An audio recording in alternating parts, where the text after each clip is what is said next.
Boa noite, pessoal. Boa noite. A gente já vai dar continuidade. Boa noite. Boa noite, pessoal. Boa noite. Boa noite, boa noite. Já entrou? Deixa eu ver aqui só um minutinho.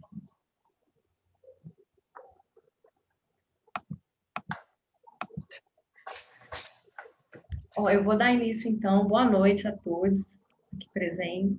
Eu vou dar início, então, a gente vai dar continuidade aos debates. Está todo mundo me ouvindo bem? A gente vai dar continuidade aos debates aqui do Festival Primeiro Plano 2020. Essa é a segunda sessão de debates. E eu vou me apresentar de novo, porque tem algumas pessoas que não estavam ontem aqui. Eu sou a Cristiana Magalhães, pode me chamar de Cris. Eu faço os debates aqui desde 2015, mas esse é o primeiro debate em versão online. Então, para a gente poder organizar esse ambiente virtual aqui, para a gente ter uma conversa mais fluida, eu vou dar alguns avisos antes, que são o seguinte: eu gostaria de pedir que todos os participantes ficassem com o microfone desligado enquanto não está falando. E quem está de plateia assistindo a gente, eu não sei se tem pessoas aqui, vou até abrir o chat antes, para ficar com a câmera desligada também. Aí, quando tiver o momento da pergunta, quando a gente abrir para as perguntas, pode ligar a câmera e ligar o microfone, não tem problema nenhum. A gente conta também com as perguntas que vêm do Facebook, está tendo uma transmissão no Facebook. O Pedro vai me chamar aqui quando tiver, aí eu vou também dar a palavra para as perguntas do Facebook. As perguntas entre os cineastas e as cineastas aqui também estão sempre em aberto, sempre livres, podem perguntar a hora que quiser. E também as pessoas aqui do Zoom podem mandar a pergunta no chat, se for o caso, ou pedir a palavra. E quando tiver alguém falando e uma outra pessoa também quiser falar, pode pedir a palavra no chat que eu faço, só para não acontecer muita interrupção e todo mundo poder falar com tranquilidade. Essas são os avisos que eu queria dar primeiro. E eu queria saber quais são os jurados que estão presentes aqui hoje. Por favor, se manifestem aí para a gente ver quem está por aí. Será que não chegou ninguém ainda? Pode ter acontecido isso. Então, eu vou dar continuidade, que é o seguinte: eu vou fazer uma listinha assim, chamada para saber quem que a gente está aqui, quais filmes estão aqui sendo representados no debate. Eu vou começar chamando os filmes da regional. Aí, quem estiver representando, por favor, se manifeste para a gente organizar aqui o nosso debate. Eu vou começar pelo Suelen, a Diáspora Periférica, de Renata Doria. Renata, você está por aí? Não. Irapraia, Beatriz Dias. Estou aqui. Legal. Janaína Sem Cabeça, a Bruna está aqui, né? Na Pele, Luana Nogueira. Não. Epidemia Nacional, do Bruno Ferreira. Reflexo Reverso, um outro em branco, de Fernanda Tomás. Aqui. Legal. Inexistente, A Vida pelo Seu Olhar, de Stephanie Ferreira Nunes de Nascimento. Moveração pela Pátria, Gustavo. Foi eu. Você? Eu sou do Inexistente, A Vida pelo Seu Olhar. Ah, É que deu uma travada na internet aqui. Não tem problema, não. Acontece, vai acontecer algumas vezes também. Moveração pela Pátria, do Gutão. O Gutão tá por aí? Ainda não. Vale, Eric Moreira. Eu acho que eu já vi o Eric aí. Eu tô aqui. Legal. Agora eu vou passar para a mostra As Mercosidades. O primeiro filme é Endless Love, da Duda Gamboge. Você tá aí, Duda? Pedro, é o seu microfone que tá dando problema. É o seu fone que tá dando problema, porque a Cris está me escutando. A Duda Gamboge tá por aí? Não, né? A Barca, de Newton Rezende. Newton, você tá por aí? Tô sim. Legal. Massa. Vai Melhorar, Pedro Fiuza. Olá, estou aqui. Legal, Pedro. Volta Seca, Roberto Veiga.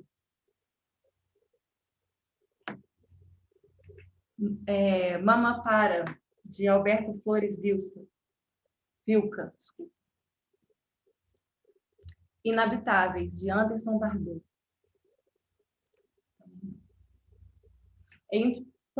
À medida que vai chegando, gente, também a gente vai voltando a chamar esses filmes também. Algumas pessoas chegam um pouco mais rápido. Eu vou começar pedindo para vocês se apresentarem rapidamente, tentar falar um pouquinho do filme de vocês, para a gente começar a rodada de perguntas para todos e todas e todos. Eu vou começar pela Beatriz Dias, com o filme Ir à Praia. Por favor, Beatriz. Oi, meu nome é Beatriz, eu sou estudante de artes na UFJF e o Ir à Praia veio assim de uma angústia, na verdade, porque foi eu e minha mãe que fizemos tudo. Eu fiz tudo e ela atuou, na verdade. E eu fiz durante a quarentena, né? No início da quarentena, que tava assim, todo mundo meio... Tipo, ainda a gente tá, né? Meio desesperado, mas a gente tava mais. Então, o fato da minha mãe sair para trabalhar e tal, e me deixou meio angustiada, que foi a ideia pro curta. E é isso. Legal. Agora eu vou pedir para a Bruna falar sobre o Janaína Sem Cabeça. Oi, gente, boa noite. Sou a Bruna, diretora do Janaína Sem Cabeça. Eu queria agradecer o Primeiro Plano por sempre acolher os nossos filmes tão bem, assim, e estou muito feliz de estar com 3 filmes aqui na mostra. E assim, para falar um pouco do Janaína, ele é um desses filmes que a gente chama de filme de final de semana, né? Ele tem um orçamento de R$200 e a gente gravou ele em 1 diária e meia. De um roteiro que eu escrevi também de um dia para o outro, assim. E a gente gravou ele logo antes de gravar o A Vida é Coisa que Segue, que estava na mostra de ontem. Inclusive, tem alguns membros da equipe que são repetidos, que estão sempre com a gente na Filmes do Mato, que é a minha produtora. E a maioria das pessoas da equipe é de gente que estudou na UFJF, no curso de arte, de comunicação. E o que a gente tentou fazer nesse filme foi dar liberdade criativa, assim, para cada membro da equipe trabalhar do jeito que quisesse e que achasse adequado para a proposta que estava no roteiro e na proposta de direção. Então, assim, ele tem uma narrativa que é uma piada e eu prefiro falar dele se tiver pergunta, assim, porque é para quem a carapuça servir, né? Aí a gente espera as pessoas perguntarem. Eu gostei dessa definição do para quem a carapuça servir. Eu estava falando sobre ele hoje no meu trabalho, sobre o filme. Uma piada. Não, é muito boa. Obrigada. Eu vi que a Renata entrou, aí eu vou chamar a Renata para apresentar o filme dela, Suelen e a Diáspora Periférica. Por favor, Renata, conta pra gente um pouquinho do filme. Olá, pessoal, vocês estão me ouvindo? Sim. Olá, desculpa o atraso, é um prazer estar aqui de novo. Levei uns anos para voltar a fazer documentário, estar aqui no Primeiro Plano, mas é um prazer imenso estar aqui, eu estou super feliz. O meu filme foi meu segundo documentário, se chama Suelen, a Diáspora Periférica, e ele começou com uma inquietação minha, né? Porque meu nome é Renata Dória, como muita gente me conhece, mas na verdade meu nome é Renata Suelen Dória, e eu acho que isso significa muita coisa para mim e delimita muito o lugar que eu vim, né? Porque eu nasci na Baixada Fluminense, no Rio de Janeiro. Então, foi quase um ano, assim, apesar do filme ser curto, eu trabalhei essas memórias da minha família, eu fiquei vendo e revendo essas imagens, e eu criei 2 pontos, assim, 2 lados, assim, um que seria antes e depois da Baixada, mas sem estar necessariamente temporalmente, né, na minha idade, fora dela, mas quando a gente saía, quando a gente fazia alguma coisa. A Baixada é a periferia do Rio de Janeiro, não sei se a galera conhece, e foi um filme muito importante para mim, assim, eu acho que foi um exercício para mim mesma lembrar de onde eu vim e para o lugar que eu quero ir. E um orgulho aí para as Suelens e pessoas com nome tal como o meu, de origem tal como a minha. E aí, deixa eu ver, o filme ganhou o prêmio do Itaú Cultural, Arte como Respiro, entrou no Festival Cabiria e agora está começando a dar uma circulada. E a versão do primeiro plano é a versão final, porque eu ainda estava no primeiro corte, então ele já tem a voz da minha avó, a narração dela, a senhora que fala no filme, depois de mim é minha avó. Então acho que é muito pessoal, foi um filme, assim, um pedaço de mim muito grande e de coração muito aberto para compartilhar essa história que eu imagino que talvez possa reverberar em outras pessoas.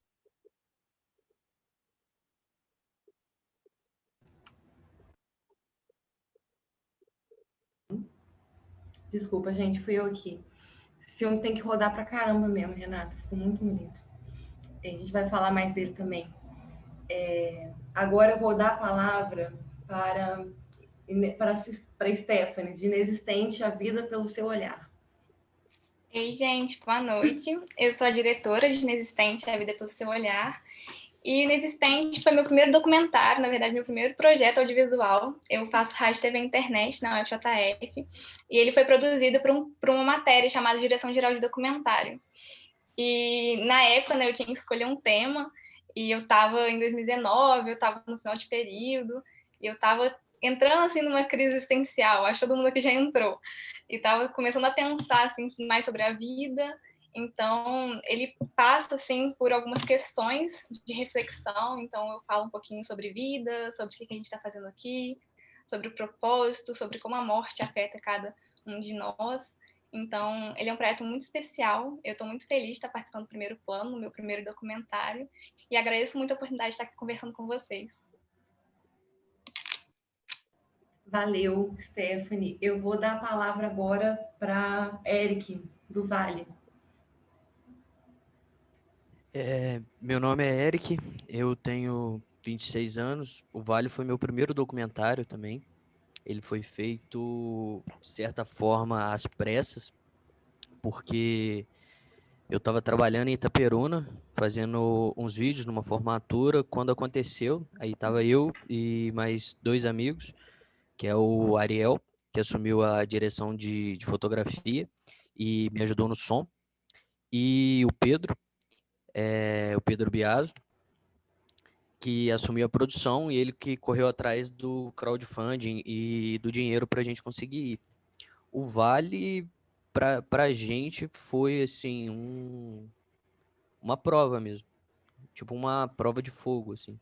A gente foi para lá com uma semana que tinha acontecido o rompimento da barragem, ainda estava na primeira semana de resgate e nada tinha sido esclarecido ainda.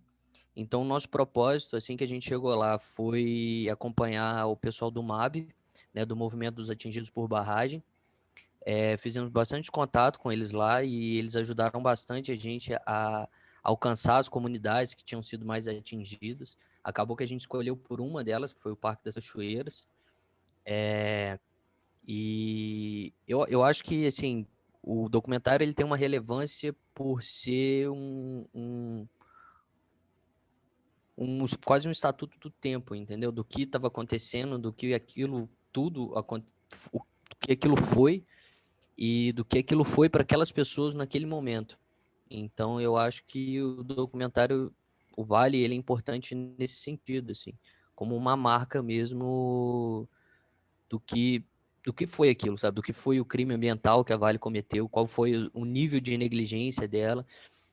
As histórias das pessoas que estavam trabalhando, por exemplo, os meeiros, o pessoal que trabalhava em horta comunitária, tipo, literalmente abaixo da barragem, entendeu? Então, tipo assim, eu acho que o documentário em si, ele trata disso, ele trata mais sobre as pessoas e como elas reagiram a essa questão da negligência da Vale sobre a vida delas, entendeu? Naquele contexto. E o mais revoltante, a gente vê o registro desse agora com o que está acontecendo no Amapá, né? Assim, você vê que é um filme que a gente vai vendo, passa ano, entra ano, a gente vê o mesmo filme, assim, dentro das devidas proporções. Né? Sim. Eu, se tivesse plenas condições, eu tava no Amapá agora também, produzindo um Vale 2.0, né? Só que dessa vez um Macapá. Porque eu acho que a raiz é a mesma. que é exatamente uma série de privatizações que foram feitas literalmente às coxas, uma completa falta de fiscalização de todos os serviços que deveriam, teoricamente, ser quase que públicos, né? Porque mineração em si não é público, mas era um dos grandes ativos, por exemplo, do estado de Minas Gerais, e lá, no caso, fazia parte, entendeu, da rede elétrica. Isso, eu acho que isso é um direito humano, então isso não devia ser privatizado, entendeu? Tipo água, esse tipo de coisa. Eu acho que não pode ser privatizado porque, na verdade, é um bem público. Mas, entra ano, sai ano, a gente tem pelo menos um caso seja de crime ambiental, Desastres, né? ou Desastres no de geral. algum tipo de negligência das empresas, sobretudo das empresas que foram privatizadas nos últimos 20 anos, sobre a vida dessas pessoas que dependem dessas empresas. Então, tipo, realmente eu acho que é algo que acontece recorrentemente. Sim. Eu vou dar continuidade agora, eu vou dar a palavra para o Newton Rezende de Abarca. Por favor, Newton, se apresente para nós. Certo. Boa noite. O Anderson chegou, viu, do Inabitáveis, eu vi ele chegar aqui. Olha. Anderson. Então, vamos lá. Abarca, eu sou de Alagoas, certo? Eu sou escritor também, faço parte de um grupo de teatro aqui, no qual também sou ator e dramaturgo. E eu venho trabalhando no cinema aqui em Alagoas há 11 anos como diretor e preparador de elenco. Né? Passei esse tempo preparando o elenco dos filmes. E A Barca é meu primeiro filme como roteirista e diretor. Ele foi feito com recurso de um edital do Estado, através dos arranjos regionais, e teria sido bastante difícil fazê-lo sem esse aporte financeiro, porque foi um filme com muitos desafios técnicos. Ele é baseado no conto Natal na Barca, da Lígia Fagundes Telles, que foi o primeiro conto que eu li na minha vida, quando eu tinha, acho que uns 16 anos de idade. Então, para mim é muito importante que o primeiro conto que eu li, que é de uma autora pela qual eu tenho paixão, que é a Lígia, tenha dado origem ao meu primeiro filme. Né? Para mim, essa questão afetiva é muito importante. Sobre a Lígia, também eu tenho um projeto de um longa, baseado em diversos textos dela, fundindo diversas personagens. E esse conto é muito importante para mim, assim, transformar-se em filme, porque eu quero me especializar em adaptação de obras literárias, né? Há uma lista de livros que eu quero adaptar para filme, série, um monte de coisa. E porque ele fala de algo que, para mim, chama atenção, que é a questão da noite escura, que é algo que todos nós vivemos, né? Algo que está presente no conto e que a gente tentou manter na adaptação, principalmente na direção de arte, foi a coisa de parecer uma barca mítica, né? Aquela mulher parecia um Caronte e tal. Porque a noite escura é algo que todos nós vivemos e a gente fica pensando como a gente se comporta à noite escura. Eu fico alheio como aquele bêbado, eu fico ensimesmado como a protagonista, ou me abro para o diálogo como a mãe, ou eu vejo a morte onde há vida, ou eu consigo ver vida quando tudo aponta para a morte. Também eu acho importante porque eu acho uma barca de mulheres, saca? No conto original é um condutor, mas eu não quis que tivéssemos um homem conduzindo aquelas mulheres. Então tem aquelas mulheres lá e o único homem que está lá dentro, ele é alheio a tudo, ele não sabe nada, passa tudo e ele vai embora. Só uma mulher, as mulheres conseguem entender o tempo da outra, a dor e tal. Então é um conto de que eu gosto muito e eu tinha muita necessidade de atualizá-lo, né? Ele é de 58, então para mim era uma necessidade muito grande colocá-lo na tela para que mais pessoas tivessem acesso a essa história. Obrigado. Legal, Nilton. Eu achei muito bonito o conto. Eu fiquei com muita vontade de ler o conto também. Eu vou dar a palavra agora para o Pedro Fiuza, de Vai Melhorar. Olá, tudo bom, pessoal? Boa noite. Vocês estão me escutando bem? Sim. Show. Então, eu sou Pedro, sou aqui de Natal. Fiquei feliz que Newton falou que é de um grupo de teatro, porque eu também sou de um grupo de teatro aqui de Natal, então bem feliz de estar junto desse momento assim contigo, Newton. E o filme ele fala sobre eleições municipais, então acho que foi um time que acabou sendo bom no final das contas, mas foi um filme escrito em 2016, às vésperas de um edital, né, que saiu meio que no final do ano, então esse momento estava rolando aqui, né, em Natal. Foi um edital municipal, então, ironicamente, o filme também acaba passando. Foi muito duro, assim, ter esperado 4 anos para lançar. A gente lançou em agosto desse ano. E muitas coisas, o meu medo era que muitas coisas tivessem mudado. Logicamente, a gente acaba mudando muitas coisas. Nós somos pessoas diferentes 4 anos depois. E, tristemente, assim, eu acho que o cenário político, de alguma forma, muitas coisas permaneceram iguais. Então, no final das contas, fico feliz que o filme que ele continua sendo uma crônica, de certa forma, sobretudo uma crônica sobre Natal, assim, não só nesse momento político, mas essa vida urbana, né, uma crônica sobre as pessoas que moram aqui, como é a dinâmica social, como é a dinâmica social do trabalho e desse trabalho também de produção de mídia, né? Eu também me interesso muito em olhar para as engrenagens das produções de conteúdo, para as produções de arte. Eu acho que isso é uma coisa que me interessa muito. E eu acho que é isso, assim, Vai Melhorar. Ele também é um filme que ele aposta numa narrativa mais clássica, com apostas estéticas também mais clássicas. Eu acho que isso foi bem intencional.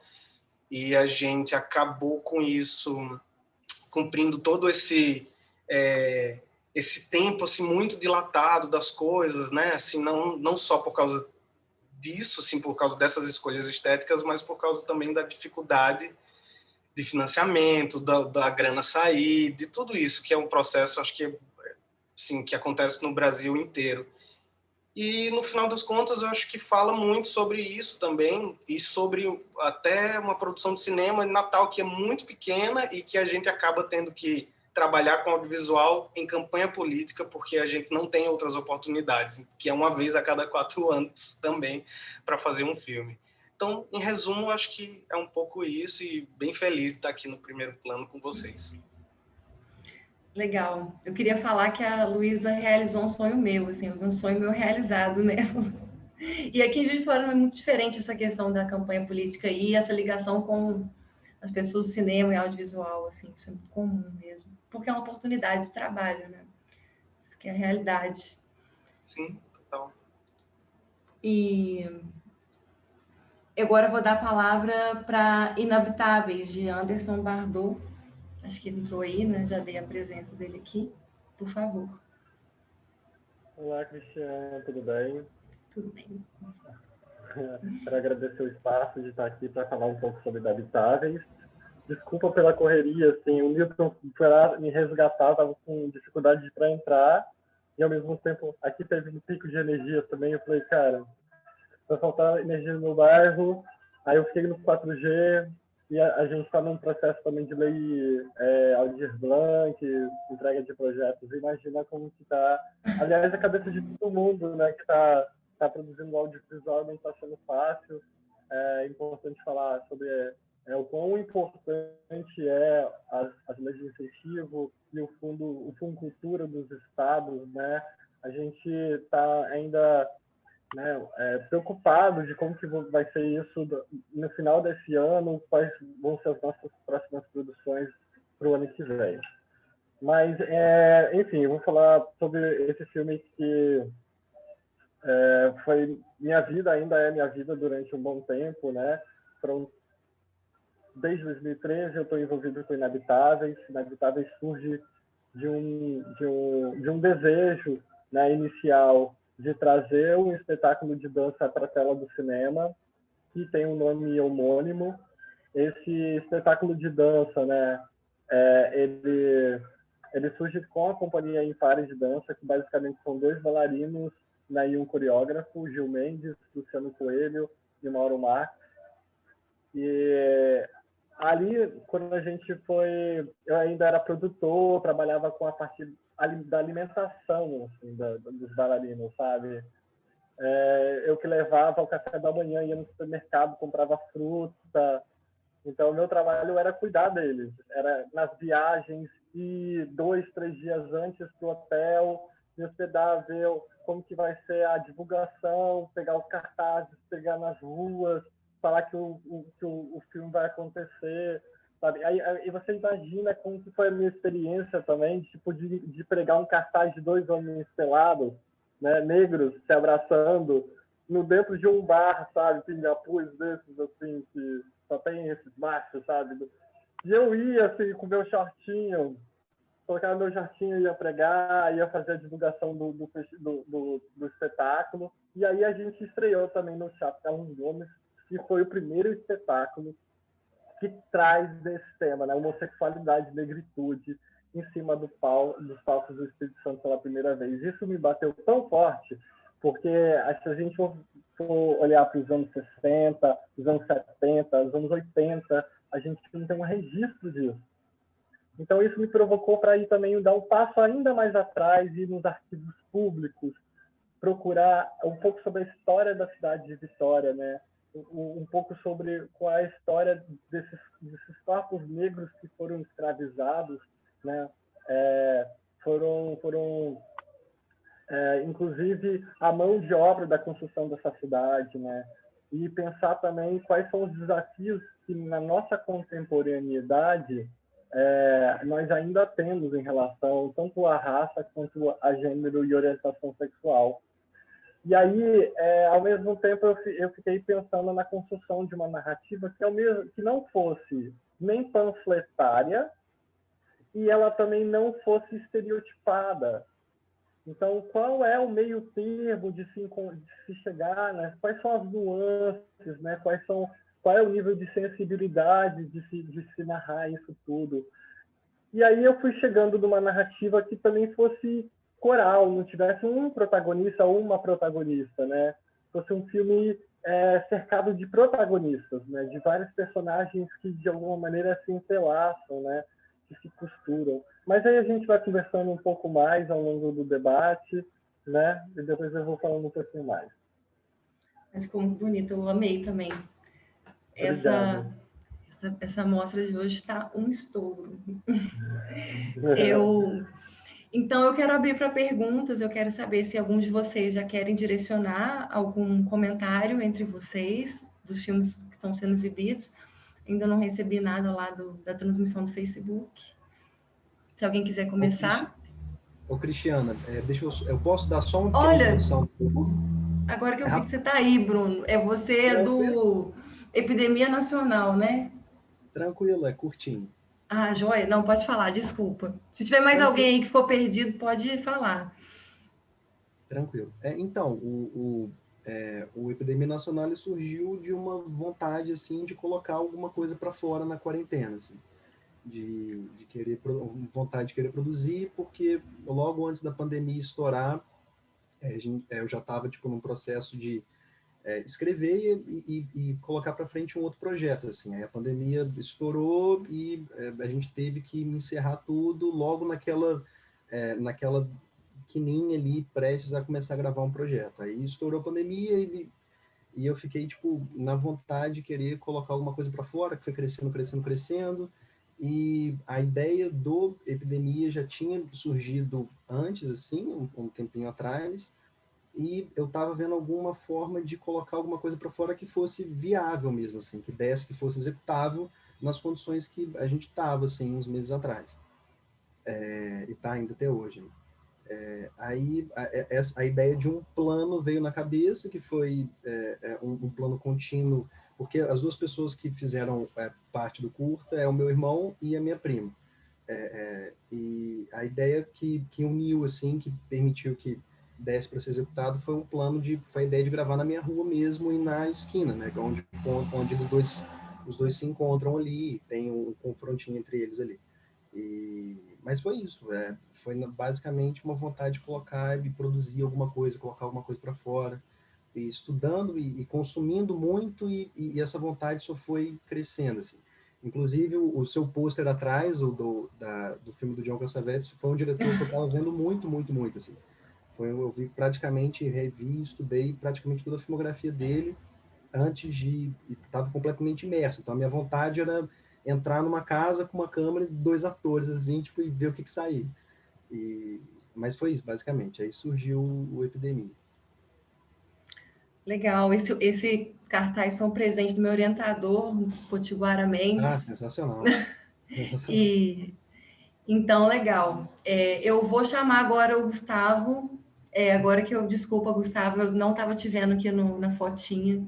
Pode falar então sobre o filme Vocês Estão com na Pele, né?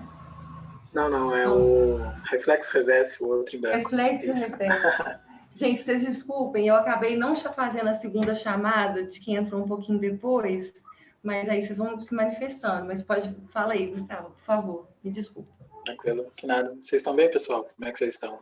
Até avisar um pouco de antemão que tem um cachorro aqui na vizinhança, eu acho que ele não está bem hoje, aí às vezes ele vai desabafar durante a minha fala, mas só para vocês não se preocuparem, tá bom?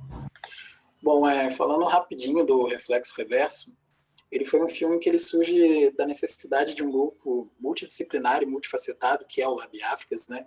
A gente conta até aqui com a presença da Renata, da Naju e do Léo, que fizeram parte também da produção dele. E ele surge da necessidade de racializar a branquitude no Brasil, né? De entender, porque sempre quando a gente fala sobre questões étnicas, a gente tem o costume de delegar responsabilidade para as etnias em opressão, né? Para o negro, a responsabilidade do indígena, enfim. E aí o Reflexo Reverso ele tenta ir na contramão, ele tenta estudar qual que é o lugar do branco dentro, né, desse contexto de opressão étnica. E aí é um pouco disso do filme e deixo depois aberto para perguntas, enfim. E agora que eu lembrei que a Renata também está no filme, ela está aqui presente, mas quem que está presente que você falou aqui? A Ana Júlia e o Léo. Léo Marques e a Ana Júlia Silvina. Vamos chamar todo mundo para falar também. A gente tem uma pergunta no Facebook, na verdade. Eu vou chamar a Marília, por favor, para falar para a gente. Olá, boa noite a todos. A pergunta é do Vinícius Miguel e é uma pergunta para a Stephanie. E ele gostaria de saber qual personagem do documentário mais instigou, né, a diretora, depois de ver o documentário pronto. Pergunta difícil. Eu falo que é difícil porque por ter participado de todo o processo, né, é um filme bem independente, assim, eu tive a ajuda de bastante gente, mas todo o processo eu estive ali presente, eu acho que isso acabou dificultando um pouquinho na hora da montagem e de conseguir escolher, né, o que eu ia colocar, o que eu ia tirar, porque eu gostei de todas as falas, todos os entrevistados falaram muito bem, eu tenho um carinho especial por todo mundo que falou, por cada história, e toda vez que eu pensava em tirar alguma fala, parecia que eu estava tirando um pedaço da história da pessoa, né? Então, isso me incomodava muito. Mas depois de estudar muito e de assistir tudo de novo, eu consegui montar o filme em 14 minutos. E eu acho que depois dele pronto, assim, mesmo gostando de todos os personagens, e todos falaram muito bem, eu acho que mais me toca, assim, é o casal de idosos, que é o José Paulo e a Adélia. Porque, até mesmo por conta do momento de gravação. No momento de gravação foi um momento muito especial, foi muito emocionante até, eu quase chorei gravando com eles, porque é um casal que já está junto há 50 anos, eles iam fazer 50 anos de casado, acho que dias depois da nossa gravação, e eles... Foi uma surpresa para mim, porque primeiro eu tinha chamado só a Adélia para participar, porque o José Paulo era mais tímido, ele talvez não ia topar participar, só que aí no dia o José Paulo ele foi levar a Adélia junto lá para a Facom, na Faculdade de Comunicação, né, para gravar. E eu aproveitei essa oportunidade, chamei ele no cantinho e falei, você topa participar também? Porque ia ficar muito bonito, ia ficar... eles são muito juntos, eles são muito unidos. Toda a história de vida deles é muito unida. Então, eu acho que fazer só com um não ia ter sentido. Então, eu acho que a história que eles contam, a visão deles sobre a vida é muito bonita. Você vê um sentimento muito puro na fala deles, e quando eles se olham, é um sentimento muito bom, é uma energia muito boa que eles passam. Mas eu também tenho um carinho muito especial pela criança, porque desde o início, lá no roteiro, eu já sabia que eu queria colocar uma criança para participar também, justamente por esse olhar puro mesmo, em relação à vida. Porque às vezes a gente quer dar uma resposta muito, muito chique, né, de sentido de vida, de propósito, de morte, e às vezes a resposta é simples. E a criança tem esse sentimento, ela tem esse olhar puro em relação à vida. Então, eu acho que o que mais me toca, assim, que mais me instiga depois do documentário pronto, das falas dos personagens, realmente o casal de idosos, a Adélia, o José Paulo, e a Alice, que é a criança. Legal, Stephanie. Tem mais alguém aqui presente que queira fazer alguma pergunta?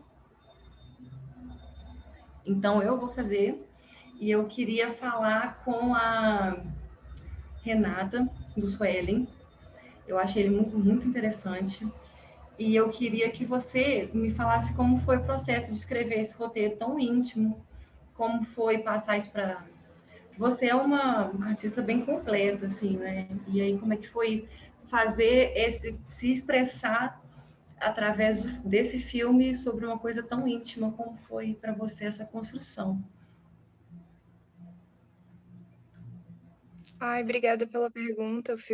Nossa, esse filme eu tenho muito orgulho. Eu tenho orgulho também do Afrodite, que foi meu primeiro, mas esse eu acho que eu dei uma amadurecida na minha relação enquanto realizadora.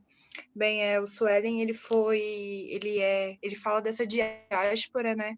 Porque no panafricanismo, que é um movimento filosófico, que fala da questão da negritude, a gente fala da diáspora africana, que seria a população que foi sair, tirada, né, da África para ir para todos os lugares do mundo no infeliz processo de escravidão que ocorreu, principalmente aqui nas Américas. E aí eu trago essa ideia da diáspora periférica para essas pessoas que nasceram na periferia e tiveram que sair por uma série de motivos. E a ideia do filme era falar sobre alguns casos de violência policial também que ocorreram na minha família quando eu era criança, de pessoas que eu perdi, de lugares que a gente perdeu assim enquanto família, mas ao mesmo tempo de falar comigo mesma. Então, acho que começou um diário, assim, e eu só tinha uma frase, que era: meu nome é Renata, mas, olha, para ser sincera, meu nome é Renata Suelen.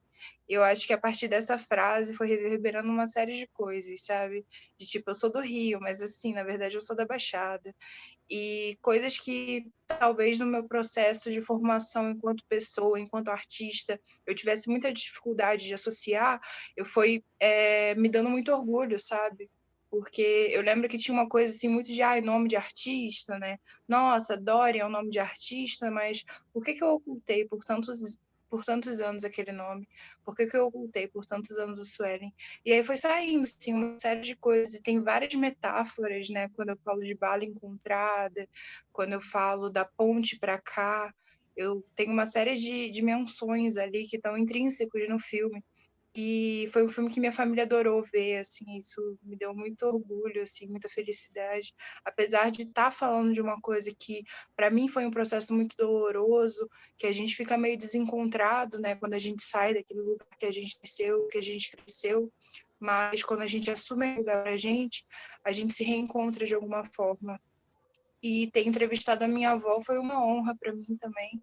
Ela falando como foi o processo dela, que ela saiu, que ela está feliz de ter saído, e a parte do Google, né? Porque eu gravei durante a pandemia, eu fiz tudo durante esse ano, durante o isolamento. Foi até um processo meio tipo, o ato da gravação e da edição foi muito tipo menos de 2 dias, e o roteiro, que foi algo mais, ficou uns meses assim sendo processado, e o filme também. Mas eu queria muito gravar na Baixada as últimas cenas, só que com o isolamento ficou impossível de ir para lá. Então, acho que o Google, aquelas imagens, né, e afastando e mostrando 2 lugares, né, porque tem quase 2 roteiros, um roteiro da montagem, que tem uma série de metáforas, uma série de narrativas, várias histórias da minha família, que é muito voltada para o pagode, para o samba, enfim, assim como outras famílias negras do Brasil, e principalmente a galera da Baixada. E eu vejo esse reencontro, né, essas metáforas, e no final você afastando até você ver as bordas do continente africano e do Brasil, das Américas, né, da América Andina, como diria Lélia Gonzalez. Então, eu acho que fala dessa diáspora no final, a gente não sai do lugar que a gente nasceu porque a gente quer, né? A gente está fazendo isso por uma série de sobrevivências. Mas existe poesia nisso também, existe poesia nessa dor, nesse deslocamento. Eu achei que você fez um retrato muito bonito, assim, da sua história, sabe? Ficou muito... E assim, são desdobramentos que o filme vai trazendo pra gente, que eu também achei uma característica muito bonita de um outro filme que tem relação, apesar de não ser tão íntimo como o seu, né? Que é uma coisa mais... É íntimo de uma outra maneira, digamos assim. Que é o Anderson Bardot e os Inabitáveis, que também o enredo do filme é uma coisa que vai flutuando, assim, durante a... Né? Ele vai passando por vários lugares e dá para a gente pegar várias dimensões, assim, do que é um sentimento, né? Eu acho que eu, enquanto espectadora, eu pude ver que existe dimensões nesses sentimentos que eu não sabia simplesmente que existiam. Eu achei a construção do filme de vocês muito bonito nesse sentido, sabe? Dar profundidade para o tema de uma maneira muito sensível. E eu queria também que o Anderson falasse um pouco sobre esses desdobramentos do enredo do seu filme, no caso, por favor. Como que ele foi construído dentro dessa narrativa, que ela é uma narrativa quase que exclusiva, assim, né, do filme. Porque é um filme que ele tenta descolonizar a narrativa, né? A gente está bem acostumado com essa narrativa linear, né? Desse respeito pela linearidade, desse respeito pela homogeneidade, desse respeito pela transparência entre as passagens dos planos, né? E aí, de alguma maneira, eu tentei pensar numa narrativa que fosse uma narrativa coral, né? Não fosse uma narrativa também expressiva. Apesar de ter um fio narrativo, de uma linha, quer dizer, de uma história que se conta, né?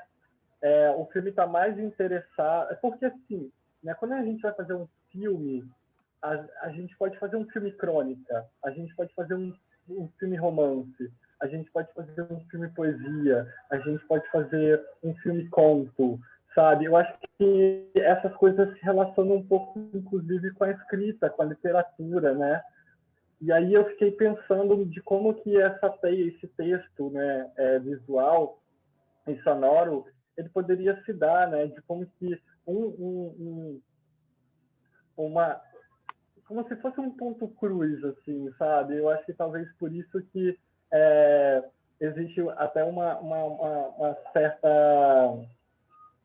não sei, uma certa semelhança com filmes que logo no início aí né, da passagem do cinema moderno para o cinema contemporâneo vem buscando essas tentativas de narrativas, assim. Mas eu acho que a gente é muito carente disso, né? De ver essas possibilidades. Eu acho que o Bacurau também pensa numa coisa mais ampla, né? Bacurau pensa porque é uma comunidade ali que são os personagens. Não existe um personagem protagonista no Bacurau, né? Então, é engraçado que o filme sai juntos, assim, né? No mesmo ano. Porque a gente tem uma dimensão do próprio nome do filme que se chama Inabitáveis, isso é, não estar ou estar em dois lugares ao mesmo tempo, não estar nenhum. Aqui é um corpo bicha preto que percorre o tempo e o espaço, que amarra esses espaços, e espaços que foram historicamente negados a esses corpos. Mas, antes de tudo, eu estou falando sobre, independente de qual for a cor da sua pele, eu estou falando de que todos esses corpos que permanecem nesse filme, eles são arquivos históricos, né? Então, naquele momento onde que a gente tem... ali a gente está naquela igreja de Queimado e a gente ouve da personagem da Castiel, o Pedro fala, nós estamos aqui, corta, e a gente vai para o rosto de cada bailarino, né? E depois a gente vai passando para o rosto das pessoas que estão ali assistindo, né, o espetáculo. E a gente vê ruivo, a gente vê gente gorda, gente magra, e a gente vê traços indígenas, e ao mesmo tempo a gente vai ouvindo essa manopla girando, né, como se a gente estivesse passando ali por arquivos, né. Então, quando eu vejo o seu rosto, Cristiana, eu vejo uma mistura, uma miscigenação. Quando eu vejo o rosto do Milton, quando eu vejo o rosto de tantas pessoas, por exemplo, quando eu vejo o rosto do Pedro, quando eu vejo o rosto de... a gente carrega essas marcas, que são as marcas dos nossos pais, que são as marcas dos nossos avós, que são as marcas dos encontros, sabe? eu acho que isso tudo vai se reverberando. E é importante dizer que, ao mesmo tempo que nós não somos responsáveis, né, pelos traumas dos nossos antepassados, nós também temos a responsabilidade de lidarmos com eles, né? E aí a gente fala isso enquanto cidade, porque eu acho que um dos personagens centrais do filme é a cidade de Vitória, né? É essa relação entre esses corpos que caminham por patrimônios que, inclusive, são preservados pela polícia militar. Polícia essa que persegue esses corpos negros, né, que tentam, de alguma maneira, ocupar esse espaço. Então, eu acho que é um pouco isso. Assim, o filme ele tenta furar essa ideia de tempo, ele tenta furar essa ideia de espaço, ele tenta horizontalizar, ele tenta se abrir, pilarizar essa narrativa, mas também ele te convida, eu acho que é um contrato com a espectatorialidade, né, com o espectador, com a espectadora, de que você não vai ser um espectador ou uma espectadora passiva, né? Cabe a você, né, ir observando plano a plano, e observando sequência a sequência, e construindo essa narrativa na sua cabeça. No entanto, que eu venho ouvindo, inclusive, assim, né, por essa característica tão simbológica que o filme tem, das pessoas terem visões muito distintas sobre as mesmas coisas, sabe? E eu acho isso ótimo. Eu acho que o filme veio mais para questionar do que para, de fato, trazer uma verdade absoluta. Sim, eu acho que ele atinge esse objetivo aí. Então, agora eu vou até chamar aqui a conversa para o reflexo reverso, o outro em branco, para a gente começar, então, a discutir a branquitude, no final das contas, que isso é um assunto também que está colocado como maneira urgente nesse filme, né? E eu gosto muito da descrição dele, que anotei aqui, é um didático convite, porque de fato e já está na minha lista de livros, vários livros lá, inclusive, e depois eu vou chamar um outro filme, mas eu queria entender como foi a ideia de construir esse didático convite para a gente entender né, coisas que são ali também do nível da emoção, do nível da materialidade, do nível da intelectualidade, da discussão sociológica, filosófica, e assim, eu acho que isso está bem colocado no filme. Eu queria saber como é que foi esse processo. E também de realização, né, da realização dele, do material, da produção do material, como é que foi? Assim, bom, é até engraçado, porque de uma forma geral, né, sempre quando pessoas pretas se unem assim para falar sobre a vida, e vez ou outra, né, sobre o assunto do racismo que perpassam pela gente, a gente acaba definindo qual que é o lugar do branco também, né, porque a gente é colocado dentro do nosso próprio país como se a gente fosse outro, né, tipo assim, é quase como que, mesmo nas narrativas antirracistas, sempre a gente é colocado como aqueles que não são daqui. E pesquisando, né, que além de tudo, não só um grupo, não só, né, me expressei mal, mas junto com o grupo de produção audiovisual também é um grupo de pesquisadoras e pesquisadores brilhantes, né. Então a gente sentou e começou a discutir com outros teóricos, né, que vieram antes da gente, sobre qual que é esse lugar da branquitude, né, e em que posição eles ocupam dentro dessa estrutura, que posições eles ocupam dentro dessa narrativa real. E a partir disso, debatendo, pesquisando e tal, a gente fez uma provocação no começo do documentário, que é perguntar para as pessoas numa feira, né, na Feira do Brasil, ali de Juiz de Fora, se as pessoas estão apaixonadas. Porque a partir dessa questão afetiva, como a Cris estava adiantando para a gente estava tentando traçar alguma dessas nuances do racismo que estão ocultas, né? Ocultas não, elas estão aí presentes dentro da nossa sociedade, mas são muito pouco faladas, até porque elas são difíceis de serem mensuradas materialmente. E a partir dessa pergunta, se a pessoa estava apaixonada, a gente começou a perguntar para as pessoas, para elas descreverem como que era a característica dessas pessoas que elas estavam apaixonadas. E aí, a partir dessas características, a gente foi tendo a ideia e a necessidade de falar sobre qual é esse lugar do branco dentro da nossa sociedade, né? E aí o processo de produção, ele envolve esse primeiro momento, né, onde a gente foi à feira perguntar para essas pessoas, né, escolher pessoas brancas para falarem disso e tal.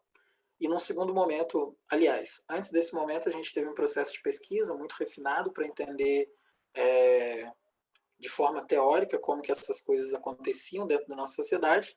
Posterior a isso veio a entrevista e depois teve a montagem, né, que nos pegou de surpresa, como todo mundo, nesse momento de pandemia que a gente está vivendo agora. E aí estragou um pouco da cerveja que a equipe tinha tomado e discutido um pouco dos temas, né, que vieram antes dessa montagem.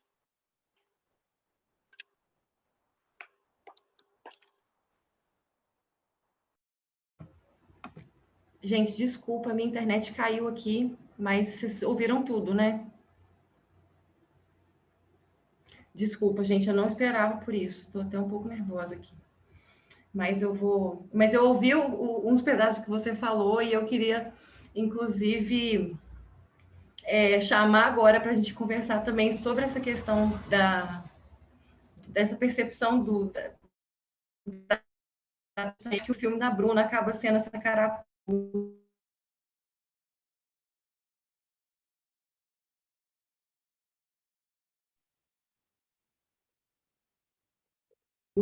Assim, do que é o nosso lugar satirizado, né? Eu gosto dessa sátira, tendo ela dessa maneira. Eu queria que você colocasse um pouco, se foi uma leitura minha, né? Coloca aí.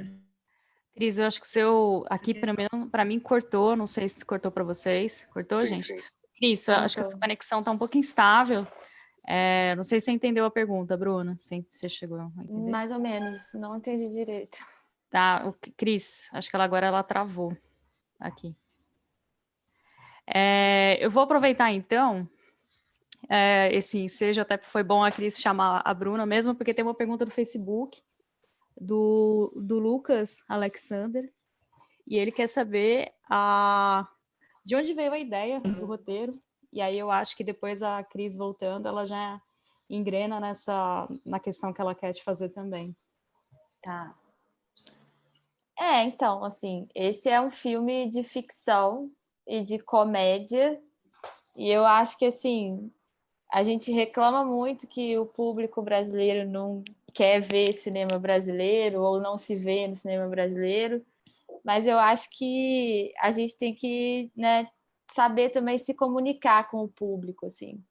Então, quando eu falo que se a carapuça serve, eu acho que o meu filme também tem que convidar a pessoa na qual a carapuça pode servir para assistir, né? Então, a comunicação que é feita através da comédia, ela acaba deixando esse espectador vulnerável, assim, talvez até propor uma reflexão. E, assim, a personagem da Janaína, ela não é uma pessoa em específico, né? Ela é vários estratos dessa sociedade, dessa classe média intelectual, como é o nome do filme, que nega esse passado que tem, que nega esse lugar de onde vem e acha que entendeu tudo de coisas que não diz menor respeito a ela. Então, assim, é uma alegoria, no fim das contas, porque ninguém perde a cabeça de fato e ninguém herda uma coleção de lencinhos delicados e resolve todos os problemas, né? Mas eu acho que, assim, para além do conflito, é importante também o deboche. É importante também debochar das pessoas que a gente vai contra, porque isso machuca os covardes. Então, assim, essa é a intenção que tem no Janaína. E eu não sei se a Cris queria saber outra coisa, mas é isso. Agora eu voltei, gente. Voltei mais forte do que eu saí. Eu acho que era por aí mesmo que eu queria caminhar o debate, entendeu? Porque eu acho que o reflexo reverso, ele joga na nossa cara que estava tudo sendo falado há muito tempo. E a gente só não procurou saber, simplesmente. E eu acho que o Janaína vem com essa ideia do que, assim, de uma certa prepotência de querer entender tudo e meio que parar ali e não dar conta do recado de fato e ter essa coisa essa emoção exacerbada. Eu não sei, eu acho que o filme tem essa coisa do da Uma culpa, pirraça, uma é. pirraça com culpa, com uma certa, enfim, eu acho que conversa muito eu acho que tem um diálogo entre esses filmes nesse sentido, por isso que eu coloquei um pouco nessa sequência. Não sei se as pessoas leram da mesma maneira que eu li também. Eu acho que a amostra, quando algum filme fica muito do lado um do outro, eles acabam conversando muito, né? Sim. Eu sempre vejo esses diálogos. Tem pergunta no Facebook, Marília, agora? Por enquanto, não. Né? Não, por enquanto não. Estamos sem perguntas. Eu queria chamar vocês aqui do debate entre cineastas também para poder falar de filmes dos outros, tá? E Eu os queria jurados fazer uma também. pergunta para o Eric. Vai, Bruno. Como que ele fez com aquelas pessoas da Vale e tudo? Tipo assim, se ele tem uma autorização ou se ele tem medo de processo. Porque assim, eu não teria o culhão de filmar as pessoas. Essa é a minha pergunta. Pode ir, Eric, por favor. A câmera tá dando pau aqui, então eu vou só com áudio, tá? Mas... A câmera tá dando pau aqui, mas aí eu vou só com áudio. Porque é o seguinte, num certo ponto a gente teve medo de processo sim, só que ao mesmo tempo a gente falou assim, um processo vai ser mais divulgação ainda pro documentário e pra denúncia que a gente está fazendo. Então provavelmente eles não vão fazer nada, entendeu? E tinha um dos caras, que é um dos seguranças que aparece sempre no fundo, assim, que é o Leôncio, que teoricamente ele era uma pessoa designada a seguir a gente para saber o que a gente estava fazendo. E a gente queria criar uma piada com isso também, mas acabou que a gente não tinha muito material para produzir isso. Ficou mais na piada interna entre a gente mesmo. Mas, no fundo, assim, a gente teve um pouco de preocupação com relação às imagens e com o que a gente estava fazendo. Mas, ao mesmo tempo, a gente se sentiu tanto no direito quanto no dever de fazer o que a gente estava fazendo, porque era importante, entendeu? Esse é um filme que ele faz um registro muito importante, né? Uma coisa que a gente já até parou de discutir um pouco midiática, um pouco não, né? Totalmente em termos midiáticos, assim. E eu vou repetir, eu acho muito simbólico ele sair no momento que está acontecendo, o que aconteceu no Macapá, no Amapá, né? Enfim, é revoltante. Deixa eu ver aqui, eu queria ver a minha lista, eu queria falar com a Beatriz, um pouco aproveitar essa esteira aí da Vale também, para essa questão também com os trabalhadores. Eu queria chamar a Beatriz para poder falar, porque eu acho que também é um retrato da vida do trabalhador e trabalhadora brasileira, né? Tipo, esse desejo de fazer coisas e não necessariamente alcançar na hora que o desejo vem, né? Sim, foi assim, foi bem pessoal, na verdade, que eu e a minha mãe, a gente basicamente, assim, quando ela consegue ter tempo de férias e tal, a gente viaja. Então, tipo, na pandemia, e antes da pandemia, mesmo ela não tendo férias, a gente sai, a gente, sei lá, vai em shopping, que a gente é muito colado. E com a pandemia, tipo, não tem isso, não tem como fazer nada. E eu também pensei muito sobre as outras pessoas, tipo, quando, assim, o mínimo que eu precisava sair na rua, eu via muita gente trabalhando e o governo também não dá, assim, né, não ajuda, né, para essas pessoas poderem ficar em casa, para poder se proteger. Então, foi meio que pensando nisso tudo, assim, né, tudo meio junto, assim. Legal. A Rayane está querendo fazer uma pergunta. Você pode falar aí, Rayane, por favor. Boa noite. Vocês estão me escutando direitinho? Estamos ouvindo. Eu sou Rayane Ferreira, estou como júri dos Luzes da Cidade e eu gostaria de fazer algumas perguntas. Eu queria fazer para a Bruna, para a Beatriz, na verdade, sobre o Irapráia, né? Ela estava falando. Eu gostei muito do seu filme porque ele foi muito objetivo e sincero também, né? Por mais que ele não dissesse que aquela pessoa ia trabalhar e tal, a gente entende, consegue entender todo esse universo aí na pandemia e os elementos da máscara, né? Eu queria entender com relação à fotografia, suas escolhas fotográficas, por estar filmando a sua mãe, né, a sua casa, e também ressaltar que é um filme sobre pandemia, mas tem um otimismo muito grande, né? Tipo, é muito bonito ver isso, assim. Diferente, né? Porque a gente pensa em pandemia, todo mundo isolado, todo mundo sem fazer nada, né? E o seu filme é bem diferente, assim, gostei muito. Obrigada. É o meu primeiro curta, então, assim, tipo, tô muito feliz de estar no primeiro plano. E sobre os planos e tal, assim, eu tentei deixar minha mãe mais confortável possível.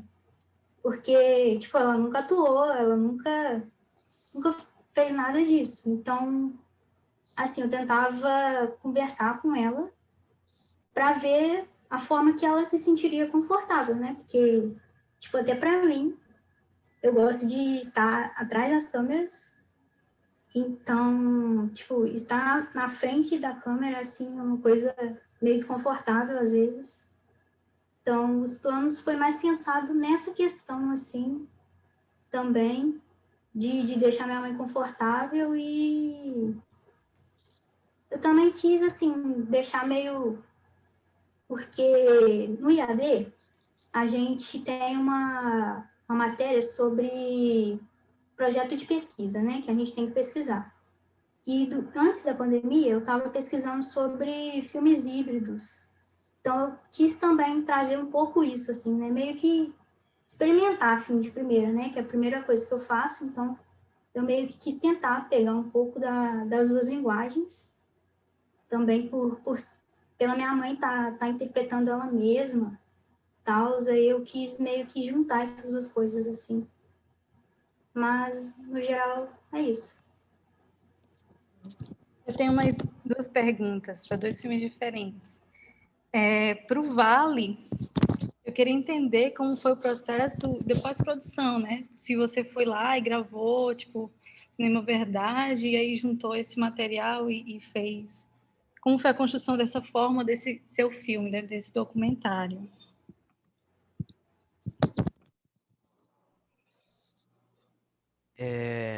Então, acho que a construção, né, a montagem dele foi muito mais difícil do que necessariamente o que a gente trabalhou filmando, porque vou muito material e não tinha como a gente colocar tudo. Ao mesmo tempo, a gente tinha que dar um foco na história para ele ter um fio condutor.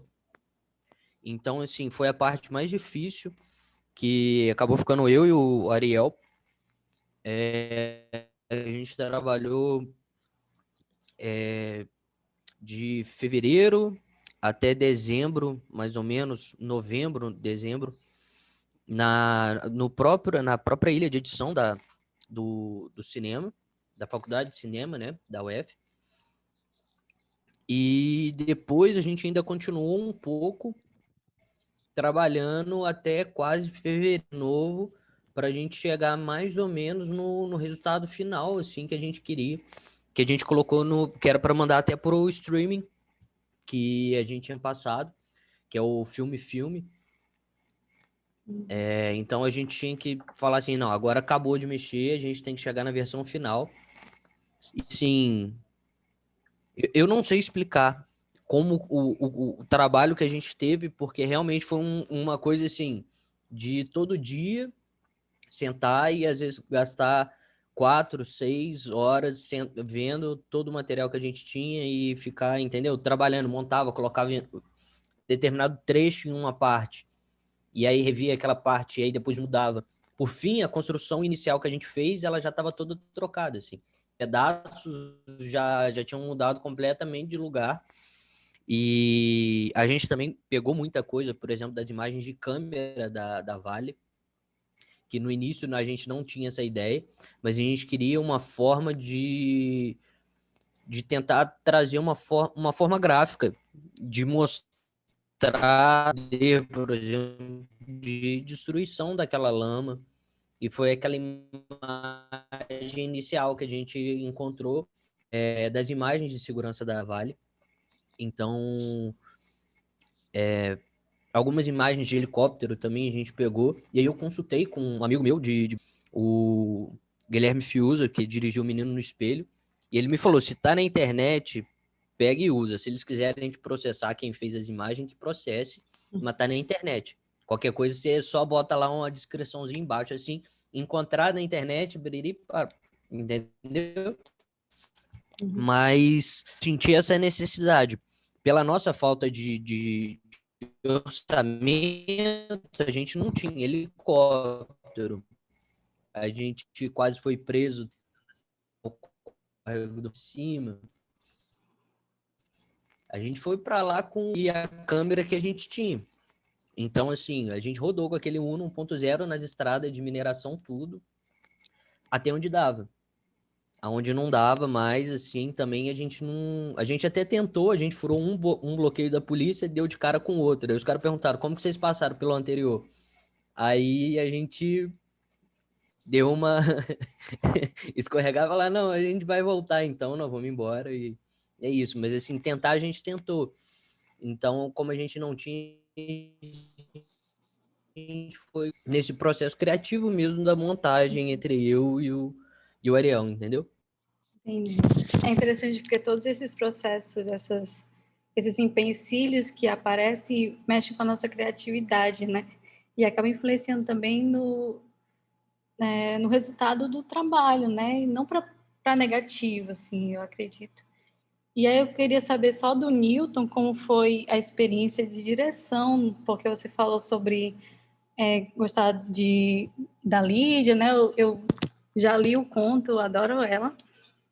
E como foi essa responsabilidade, né? De dirigir esse filme já adaptado, né? De um conto. Como isso pesou, assim, nas suas decisões de direção? Olha, foi com muito medo. Havia muito medo, porque é o primeiro filme. E eu tinha... Como é que eu posso dizer? Diversos meios, tanto a coisa de direção quanto também da preparação de elenco. Porque como eu venho aqui da experiência como preparador de elenco, então eu tinha muito receio de, no filme que eu estava dirigindo, o elenco não ficar à altura dos outros filmes, né? Agora, com relação à direção, eu e o assistente, o Rafael, a gente teve umas conversas, a Liz, que foi montadora, conversei principalmente com eles, porque eu não tinha uma referência estética para o filme, certo? Eu tinha mais uma referência de atmosfera do que uma referência estética. Foi interessante o Bruno falar do Cassavetes, a Cristiana fez mestrado sobre Cassavetes, eu fui pescar e vi lá, e depois eu quero conversar com ela e tal. Pro longa, eu quero uma coisa bem cassavetiana, na questão da fotografia em relação com os personagens. Mas para esse curto eu não tinha. Né? Aí o Rafael, toda a minha equipe, toda a equipe do filme é um pessoal bastante experiente, tá entendendo? Bastante experiente mesmo, ainda bem, todos amigos. Mas eu não tinha referência estética, quer dizer, tem que ter uma referência estética, não, Rafa. A única referência que eu tenho é um filme que eu amo de paixão, mas que não tem nada a ver com esse filme, a não ser pelo que ele deixa no final, que a felicidade não se compra, do Frank Capra. Né? É como se eu quisesse, eu quero que ao final haja alguma esperança, entende? Tanto que amanhã a gente vai estrear num festival que é o Holidays 365, e numa imagem de divulgação está o nosso filme e tá a felicidade não se compra. Eu vou depois postar, eu fiquei, poxa, que foda, né? Tá junto. Então, é como se, por conta da minha experiência mesmo como diretor, o que eu queria era uma atmosfera, entende? Então, tudo foi pensado para que houvesse uma atmosfera opressora, claustrofóbica, entende? A morte rondando, mas que no final a gente tivesse um respiro de que talvez aquilo tudo não fosse aquilo, né? De que a vida estava apontando ali. Então, a escolha, a necessidade de ter os pisca-piscas ali, a fotografia, a câmera sempre parada, as personagens meio, como é que eu posso dizer, presas ali, aquelas grades da barca formando cruzes, né? Há momentos que há uma cruz atrás da mãe, então sinais de morte sempre apontando, mas que no final a gente não tem tanta certeza se a morte era tão forte assim. Então todas as opções, na verdade, todas as opções estéticas foram tentando apontar para essa zona até de inexatidão, porque a própria esperança que ao final também é incerta, né? Porque a gente nem sabe se o menino morreu ou não, entende? E tal, então a gente não sabe se houve um milagre. Então tudo isso para ficar nessa zona de obscuridade, entende? Oi. Diz, Anderson. Eu vou te provocar aqui para falar sobre o bebê, porque eu amo quando você fala sobre o processo de construção desse bebê. Cara, eu acho que vai ser demais compartilhar isso, porque foi aterrorizante para mim, de tão real, sabe? E assim, a atuação, você chegou num nível assim, né, de uma qualidade de arrancar do seu elenco, assim, uma veracidade e ao mesmo tempo a construção dessa mística em torno dessas figuras, dessas personagens. Então, assim, se o bebê fosse um CG horrível, ia cagar tudo. Então, vocês chegaram num elemento massa. O Pedro falou da coisa do elenco, aí antes eu vou falar disso. As atrizes, a Vanderlândia que faz a mãe, as duas são de teatro. A Anne Oliva está fazendo bastante filme agora, ela está no Curral, né, que está viajando. A Aline Marta, que é a condutora, está no Curral, está em Casa de Antiguidades. E a Wanda já tinha feito um curta aqui, e elas são teatro e teatro de rua. A Wanda, que faz a mãe, é palhaça, ela trabalha em palhaçaria. Então, a gente fez o teste, e elas não se conheciam, elas apresentei um dia, mas elas não ensaiaram juntas. Foi um mês de ensaio, 3 vezes por semana, elas sozinhas. O ensaio, a maior parte do tempo, com os olhos vendados, que eu queria que elas vissem dentro delas as coisas, então eu quis muito fortalecer as personagens, e elas só se encontraram no dia da filmagem, elas não trocaram diálogo em nenhum momento, né? Para que houvesse a surpresa, fosse um encontro de uma vez mesmo, né? Isso eu fiz nisso, no longo eu não vou fazer isso, porque eu quero uma coisa que essa betiana, certo? E o pessoal tem que improvisar muito e ensaiar muito antes.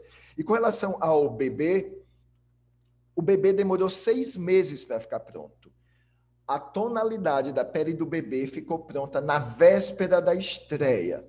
Nós vimos muitas fotos de bebê morto, muitas imagens de pessoas recém-mortas, então foi terrível, e durante 6 meses tentando acertar. Há muitos efeitos visuais no filme. O bebê, a pessoa de efeitos visuais, o Marcos, é impressionante ele.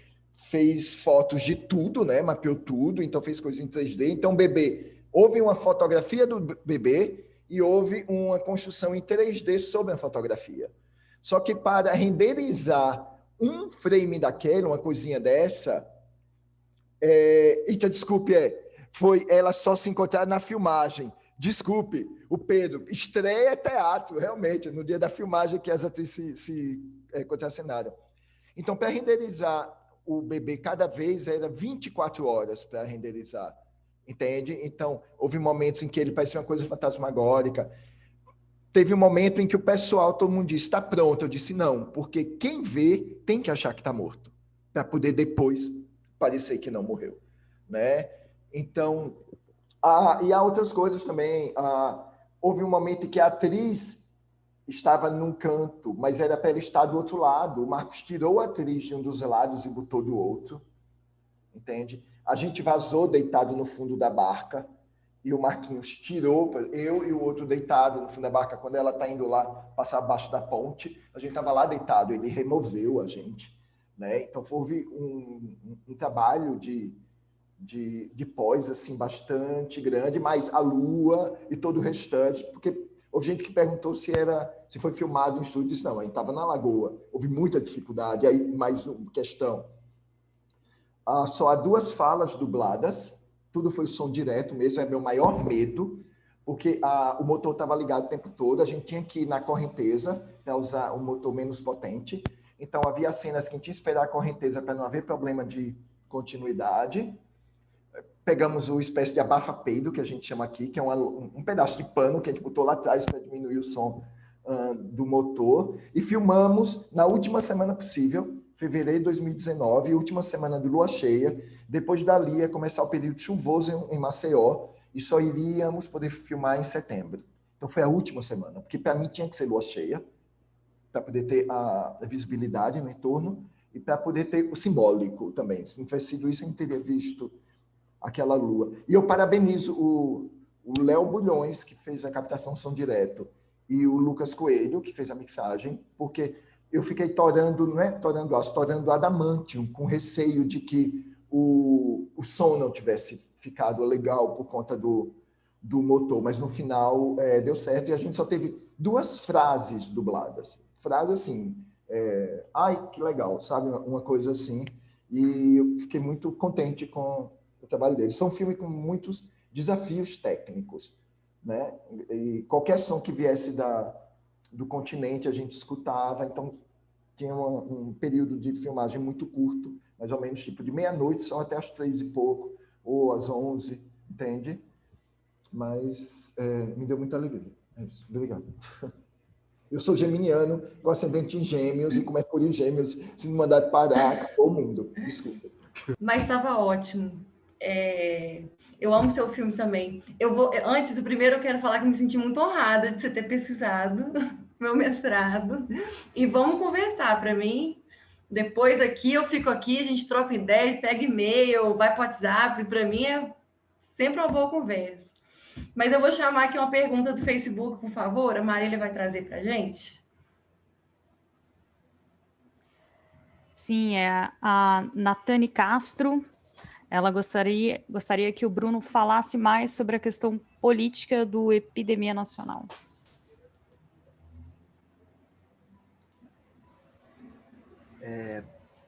Então, a questão que estava muito na minha cabeça, assim, muito presente, era como abordar o contexto do que a gente está vivendo, porque é uma coisa que vem, que está muito, muito presente na superfície, e o diálogo ele só fica na superfície. Então, eu queria retratar tipo, essa questão política, né, pela cor das máscaras que os dois estão usando, né, um está usando uma máscara vermelha, outro está usando uma máscara verde e amarela, e o que a gente vê de conversa, quando a gente se dá conta e quando a gente se encontra numa conversa sobre política, fica nesse campo superficial, assim. Então, a minha intenção, assim, uma das vezes que eu quis passar, era isso, assim, e ser 2 crianças, porque é como se fosse uma visão bem microscópica mesmo de uma coisa que está acontecendo num contexto macro, no Brasil inteiro, assim. Que a conversa política ela não sai do campo da superficialidade, assim.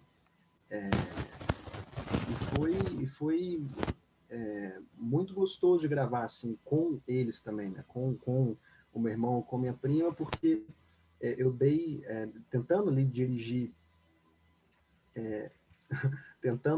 eles, eu quis falar sobre coisas do universo deles, coisas que deixariam eles muito, muito nervosos, assim, sabe? Então, para o meu irmão eu falei uma coisa, e eu falei para minha prima falar uma coisa que ia ferir ele, assim, mas uma coisa muito, muito superficial. Então, as reações que um tem com o outro naquela conversa, que na verdade é o pano de fundo da música, né, do Billy,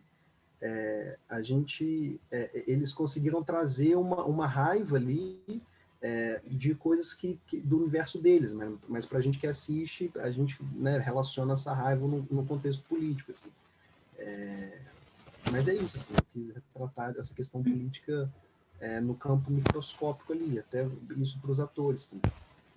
E só fazendo também um complemento do que o Milton estava falando, assim, a questão do Cassavetes, é lógico que você deve adorar, assim, o Cassavetes, porque você, enquanto preparador de elenco, assim, na quarentena agora foi, assim, foi um fascínio que eu mergulhei e muito, muito lindo mesmo. E eu queria fazer outra adendo ainda. Falar, tipo, agradecer o espaço aqui, da gente estar reunindo curtas e médias, assim, maravilhosas, e estar tendo essa conversa. E é um arrepio muito grande, assim, porque esse é o meu primeiro curta que entra para o primeiro plano, a primeira vez que eu me inscrevi no primeiro plano. Então, muito, muito feliz e é tão lindo, assim, o poder que o cinema tem. Tipo, a gente está aqui numa chamada de vídeo, sabe? E isso arrepia muito, porque isso nunca vai acabar, essa conversa, discussão, isso arrepia demais, assim. Apesar da gente não estar junto num espaço físico, o cinema ele transcende essa várias barreiras, assim, empecilho externo, e é muito lindo o festival esse ano, como está acontecendo, e que bom que ele está acontecendo, e arrepia muito, assim, da gente estar aqui tendo essa conversa, ouvindo todos os cineastas falando, tipo, parabéns para todo mundo, assim, que coisa linda. Muito obrigado, tipo, pelo espaço e parabéns para todo mundo. De verdade, arrepia muito. Valeu, Bruno. Se a vacina quiser, a gente vai estar junto em 2021. Newton, Amém. pode fazer o seu complemento aí. Depois eu queria chamar o Pedro. O geminiano, sim. Vejam, que eu me lembrei logo depois com relação às escolhas estéticas, né? Logo quando a gente pensou no filme, houve uma ideia de fazê-lo em preto e branco, e se pensou também em fazê-lo a semelhança de um filme que a gente assistiu, esqueci o nome, com a Léa Garcia, um em preto e branco, entende? Com a janela bastante larga, assim, ele estreita. Esqueci qual o nome desse filme, um filme belíssimo, com Simone Spoladori também. E depois a gente deixou de lado essa janela e pensou preto e branco. Só que, para mim, se fosse preto e branco, era possível que essas escolhas estéticas se sobrepusessem sobre as personagens. Entende? Eu não queria de modo algum. Então, todas as escolhas foram feitas para convergir para aquelas mulheres. Entende? O preto e branco poderia muito alguém dizer, olha que bonito, que olha que lindo, e de repente esquecer que havia aquelas duas mulheres com aqueles dramas. Não, claro, que eu acho que um filme preto e branco incorre nisso, mas é que eu queria abrir mão de coisas que chamassem muito atenção para si e desviassem de algum modo a questão para os dramas que estavam lá, porque no cinema o que eu mais amo são as personagens, e eu acho que todo o restante deve existir para elas. É isso, obrigado. Massa. Para a gente continuar um pouco essa conversa de política, eu queria chamar, por favor, o Pedro para falar sobre o filme dele, porque eu vou reforçar aqui, realizou um sonho meu. Eu conheço pessoas que trabalham em campanha, eu fico pensando se fosse eu, o que eu faria, e sempre me vem essa imagem à cabeça. E uma coisa que eu lembrei muito do lançamento do Magalhães, que também foi um filme que passou no primeiro plano, não sei se chegou a vez curta, mas que foi um lançamento muito pertinente dentro do período, né? Porque acho que foi em 2018, nas eleições Bolsonaro, e foi um filme sobre campanha política também. E agora você lança nessa campanha, em plena campanha municipal. Queria saber se foi para montar um retrato mesmo e para, pelo menos, realizar um sonho meu, que é de acabar com o negócio por dentro.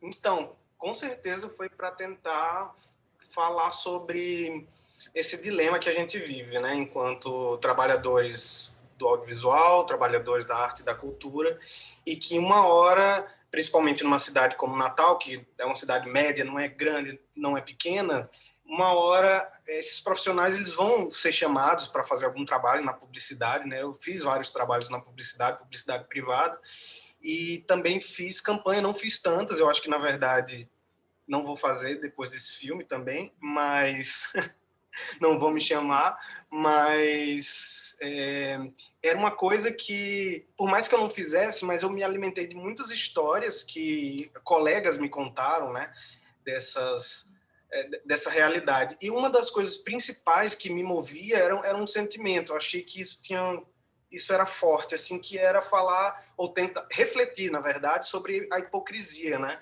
E aí uma das coisas que marcou muito, porque eu já queria falar sobre isso, mas não sabia como. E aí, em março de 2016, foi a votação na Câmara pelo impeachment de Dilma. E aí aquilo ali bateu muito forte assim em mim, porque eu comecei a pensar assim, meu Deus do céu, não nós como eleitores, mas nós que trabalhamos produzindo a campanha dessas pessoas que hoje estão dando um voto completamente diferente do que a gente acredita. E como é contribuir para isso, pensar isso, será que há uma solução? Eu não queria nunca chegar numa solução, mas eu acho que a ficção era um lugar de uma possível de uma possível vingança, assim, né? Usando uma das palavras. O filme, o primeiro tratamento, inclusive, ele não terminava bem, assim. Ele terminava pessimista, mas ele foi se modificando. Acho que a conversa com as pessoas também que foram contribuindo para isso. E o Newton falou disso também no final. É um filme que eu absolutamente amo também, é um dos filmes que eu mais gosto, Felicidade Não Se Compra, que tem muito isso. Eu pensei que estava no momento de a gente fazer uma coisa diferente da realidade. Então, pelo menos na ficção, que a gente pudesse fazer isso.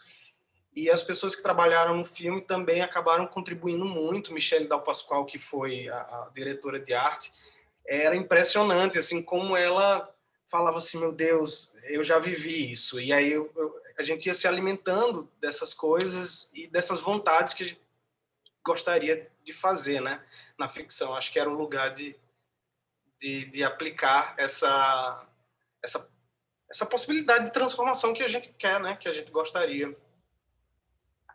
Massa. Agora eu lembrei que eu queria também pedir para a Renata falar um pouco da experiência dela como montadora, já que ela está aqui presente, do Reflexo Reverso. Eu não sei se ela está aqui ainda. Você está por aqui, Renata? Acho que não. Acho que ela saiu já. Opa, eu tô aqui sim. Voltou. E também Gente, falar um desculpa, pouco que eu do tô numa laboratório prova. também. Falar um pouco do laboratório. Ele foi feito pelo laboratório, não foi?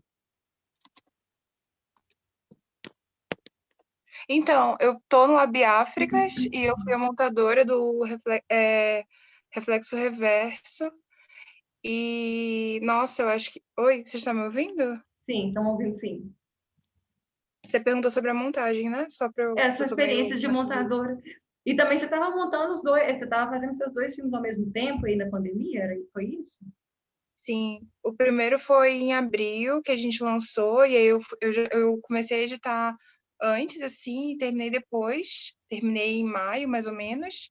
E aí o Suelen foi mais em junho, julho, assim, que eu fiz. E eu tô seguindo essa carreira na montagem, assim, principalmente para as novas mídias, assim, que é uma área que eu sou totalmente apaixonada. E a importância da gente ver, né, mulheres na montagem, já que é uma profissão anteriormente, tradicionalmente, de mulheres, e pensar essa relação da costura e também com a questão da delicadeza de você criar um sonho, de você costurar essas imagens assim. E foi incrível o Reflexo Reverso com o Lab Áfricas, porque foi uma equipe interdisciplinar e foi muita dedicação, muitos meses de leitura, muitos meses de pesquisa.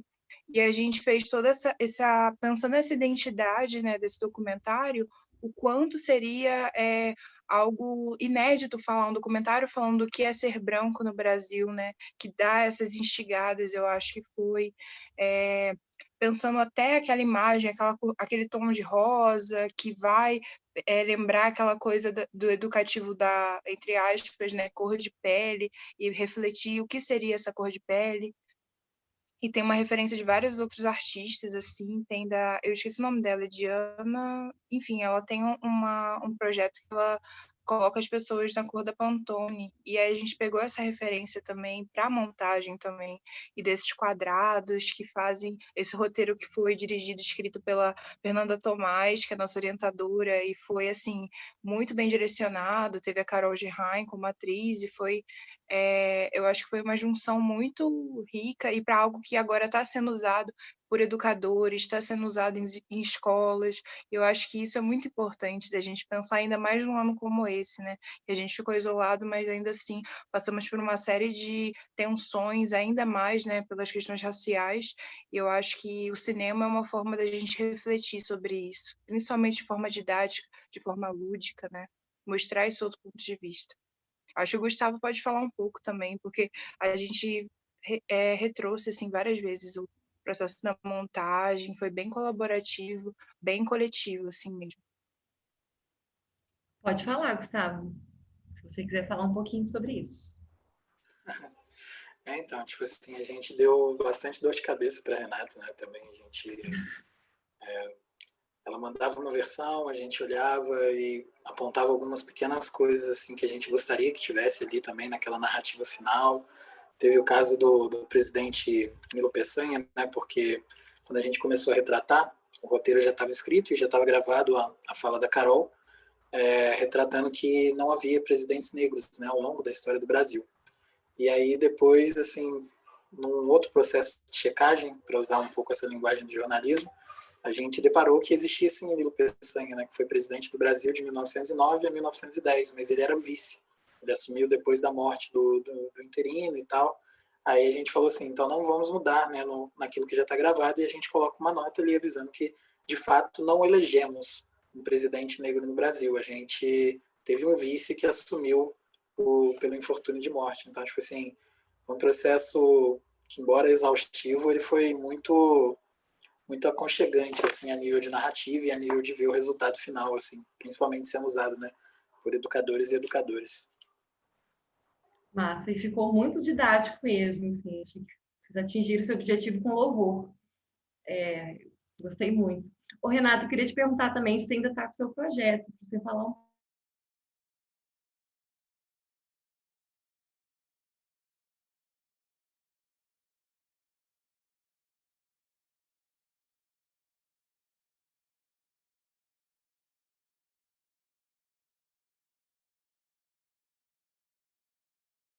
O Lucas, novamente, ele quer saber da Bruna. Ele diz: as imagens do Janaína são muito bonitas. Como foi a produção do curta?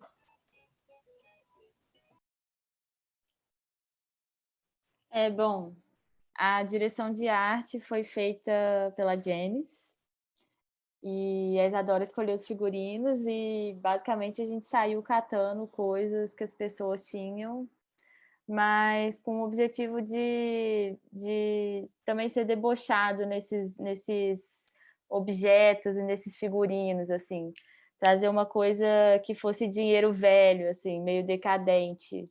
Então, o resultado foi uma estética meio anos 70, que também apareceu muito na fotografia, mas em cada coisa que a gente escolhia, na bandeja de prata, na tacinha que ela estava tomando champanhe enquanto chorava, tudo ali pedia para você olhar com um certo desprezo para aquela figura que estava ali chorando. Então, acho que assim, a produção dos objetos de cena e do figurino foi nesse sentido. Agora, a produção foi a gente fazendo o macarrão no intervalo das filmagens e acordando bem cedo para pegar umas luzes boas de acordo com o pedido do fotógrafo. Não sei, acho que é isso mesmo. Tomara que tenha respondido a pergunta. Tem que fazer o comentário de que eu acho que todas as produções da Bruna são de um extremo bom gosto estético, assim, eles são tudo muito caprichado e tudo muito lindo. Eu sou uma grande fã da Bruna, inclusive. Palmas para a equipe. Cinema é equipe, né? Massa. Eu estou caminhando para encerrar aqui o nosso debate. Eu queria saber se alguém que está aqui presente queria fazer alguma consideração, alguma pergunta. Por favor, só se manifestar. Eu queria fazer uma pergunta para Anderson. Você pode ir lá. Na verdade, porque Anderson perguntou sobre o bebê para Newton, que eu queria muito fazer essa pergunta, então me senti contemplado. E aí, Anderson, eu queria, na verdade, até confraternizar, assim, porque eu gosto muito do seu filme e queria poder falar isso também. E perguntar, assim, já que o seu trabalho passa pela dança, né? Quer dizer, então você tem esse trabalho que é ótimo saber, não sabia disso, que eu achei que poderia ser só para o filme. E então, como foi a direção de atores acrescentando a palavra também na obra, né? No sentido que, sei lá, foi difícil, foi fácil, vocês já lidam com isso? Como foi juntar esses dois mundos, assim, porque eu acho que você faz isso muito bem. Valeu, Pedro. Eu estava aqui me segurando para te perguntar também sobre a questão da sua sensibilidade com a cena de sexo, né? Depois você me responde sobre isso também, sobre esse foco de luz que passeia sobre os corpos, né? E a gente também está falando sobre corpos não estereotipados, como ideia de beleza. Depois você me responde também sobre isso, que eu acho que foi assim, a cereja do bolo do seu filme. Eu fiquei bastante emocionado com essa cena. Te respondendo, essa questão de trabalhar com elenco, eu acho que é o que fundamenta a direção, assim, né?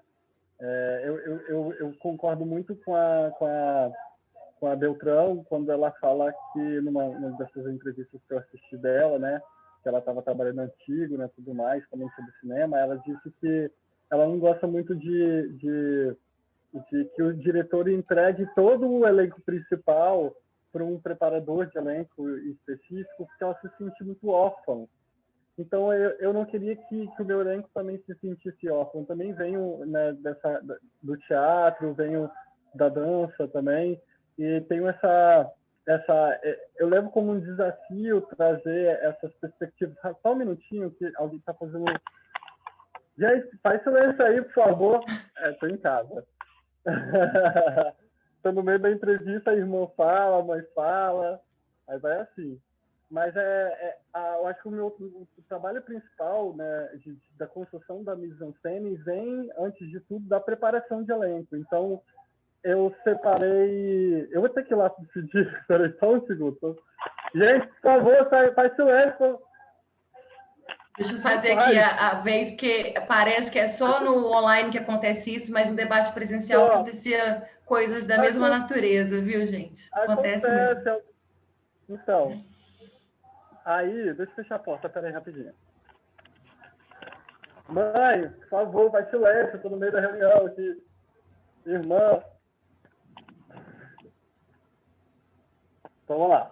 Aí, desculpa. É ao vivo, é isso aí mesmo. É ao vivo, e a gente é capixaba com mistura de mineiro e fala, né? A gente gosta de falar.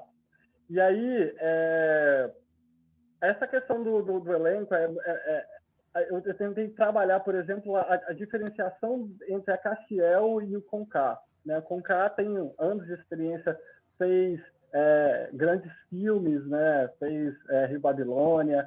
Ele vem de uma pegada muito voltada para a improvisação. É um ator com uma dificuldade de decorar texto, né? Inclusive, historicamente, a gente tem essas relações, né, de conversa com outros diretores a respeito de elenco, assim, e ele tem ciência disso também. E eu falei, você é meu desafio. Eu vou fazer você falar bifes. Não, você não vai me fazer falar bifes, porque eu travo, não sei. Vai falar bifes. Então, eu peguei ele, trabalhei durante um mês ele sozinho. Depois, peguei a Castiel, que era a primeira vez que ela estava trabalhando com o elenco, né, como protagonista de um filme, né? Ela vem das artes plásticas, ela vem da psicologia, ela vem, né, da performance. E preparei a Castiel porque no momento que eu juntasse essas duas figuras, poderia dar uma explosão atômica. Então, eu tinha que fortalecer a Castiel nesse processo, né? E trabalhando... eu acho que tanto a coreografia da dança quanto a própria encenação, ela funciona um pouco nesse processo meticuloso de desenho coreográfico. Eu sou muito aberto, né? Eu tenho trabalhado de uma maneira muito horizontalizada no início do processo, né? Abro, pergunto, converso, isso com a equipe inteira, né? Principalmente com o elenco, mas depois de um certo ponto, né, de que todas as coisas já foram debatidas, já foram colocadas sobre a mesa, eu tenho essa coisa do desenho, de desenhar literalmente a palavra dita, né? E de como que essa palavra dita também ela entra dentro de uma decupagem, porque eu não vou colocar um primeiro plano à toa, eu não vou colocar um plano aberto à toa, né? Então eu vou, de alguma maneira, tentando relacionar aquilo que é dito, aquilo que é expresso pelo corpo, aquilo que é expresso pelos sentimentos, com essa relação também dessa decupagem dos planos. Não sei se eu respondi essa pergunta, mas é um trabalho muito árduo, assim, e é um trabalho muito gostoso de se fazer com o elenco, assim. Eu acho que, inclusive, espero que, né, nós estamos conversando aqui com várias realizadoras e realizadores, não fujam dessa atividade de trabalhar com o elenco, né, de entrar ali e construir isso coletivamente com aquilo que você não...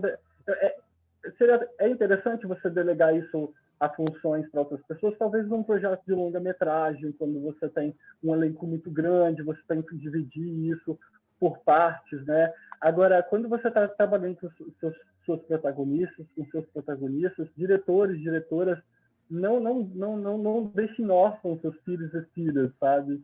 Então, eu acho que é um aprendizado tanto para quem está ali atuando, para quem está ali dirigindo. E eu acho que é pé no chão, coloque o pé no chão, né? Você não é maior que ninguém, né? Vocês vão aprender juntos quais são os caminhos que os textos vão levando, inclusive de mudar o texto mesmo de roteiro. Às vezes, olha, esse texto aqui eu acho que está muito duro, a gente podia ir para um lado, né? Vamos tentar por essa maneira. Então, eu sou apaixonado pelo processo. Eu acho que o que fez o Inabitáveis se tornar aquilo que ele é porque eu acreditei muito mais no processo do que ficar vislumbrando um produto final, que é o filme realizado, e fazer as pessoas me darem esse filme com raiva. Não, você vai ter que fazer. Não, vamos lá, no grito. Você não vai conseguir um filme no grito. Então, eu acho que é essa leveza, né? Essa maturidade que eu aprendi e que eu quero ainda... Tenho vários projetos aí pela frente, tenho muita coisa para dizer. Eu vou acompanhar esse projeto, então.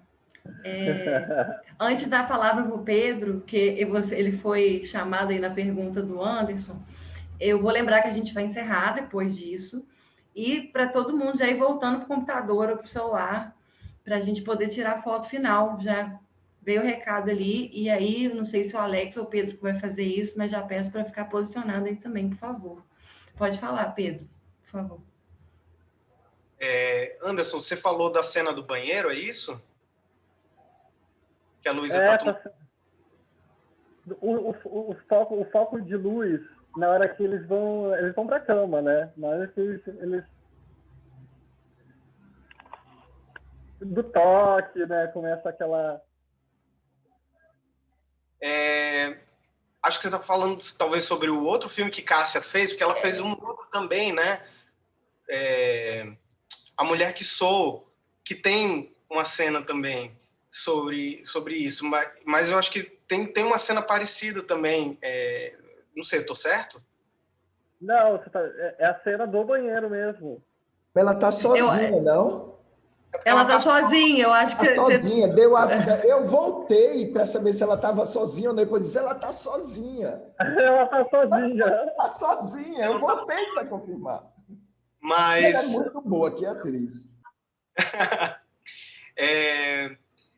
Mas essa cena foi muito... foi muito discutida. Eu só tenho, na verdade, a confirmar isso tudo que você falou, porque para mim também é um processo. Eu estava aqui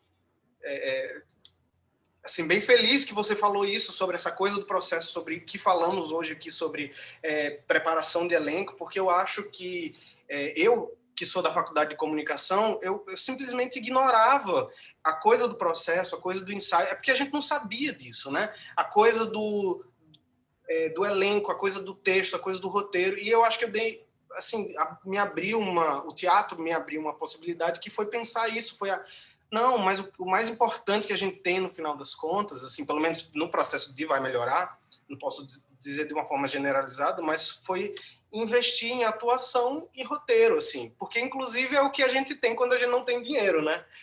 E esse processo, para mim, foi o mais importante, assim, porque tinham coisas que estavam pensadas lá no roteiro, mas por mim, eu podia rasgar isso, não tinha problema nenhum, porque eu estava trabalhando com pessoas que eu admirava muito. Então, Cássia, além de ser uma amiga, assim, é uma atriz que eu admiro muito, assim, como ela pegou esse texto e simplesmente transformou isso de uma forma orgânica, né? E a cena do banheiro, a cena que ela está deitada também, né? Só de calcinha na cama, que era uma referência aí estética, né? A Sofia Coppola, que a gente queria tentar adicionar uma camada nossa assim, de interpretação e pensar assim, e se a gente, que já era uma referência também a um pintor, e se a gente transformasse isso para uma pele negra pela primeira vez? Mas aí eu perguntava a Cássia, assim, você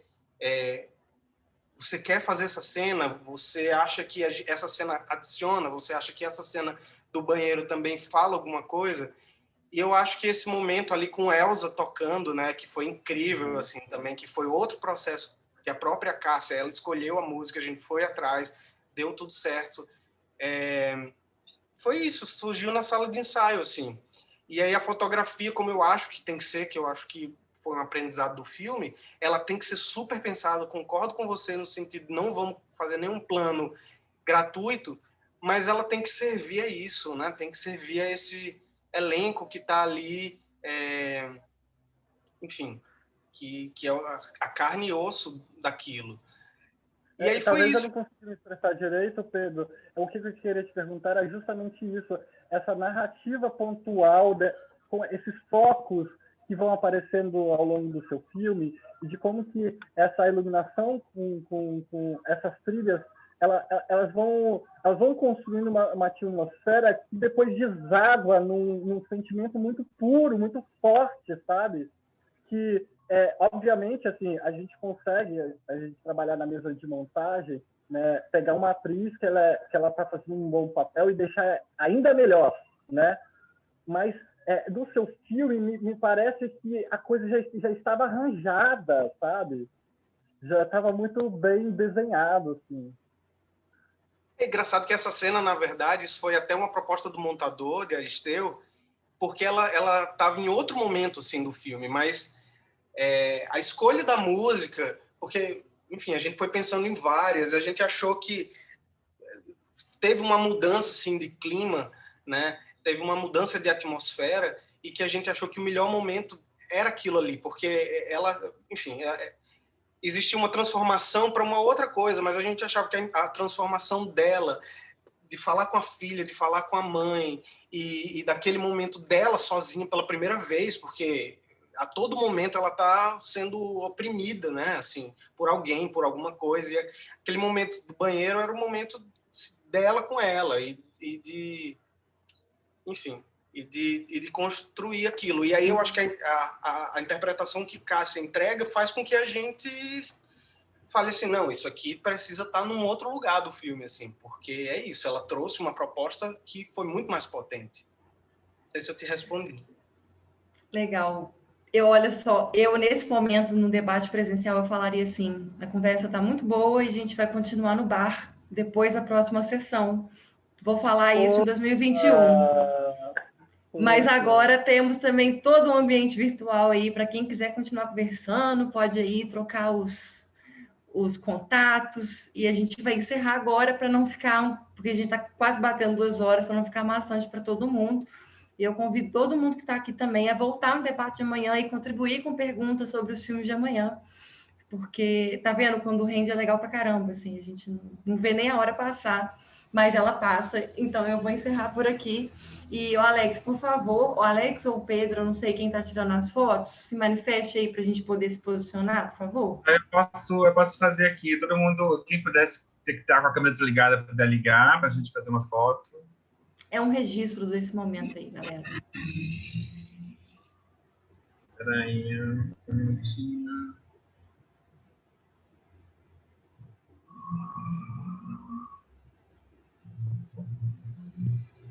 Espera aí, só mais uma. Segurem sorrisos. Espera aí.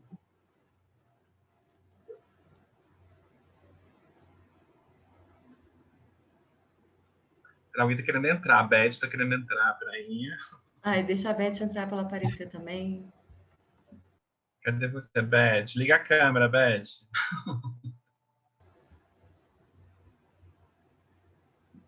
Bom, vamos lá. Vamos lá. Gente, obrigado. Até amanhã. Obrigada, gente. Boa noite. Podem me procurar. Newton, por favor, eu vou procurar o seu contato para a gente trocar uma ideia. Agradeço muito a oportunidade de encontrar vocês. Espero em breve num bar. Isso aí. Boa noite, pessoal. Boa Beijo noite a todos. Parabéns. Boa noite. Prazer em conhecê-los. Valeu. Boa noite, pessoal. Parabéns para todo mundo. Boa noite, pessoal.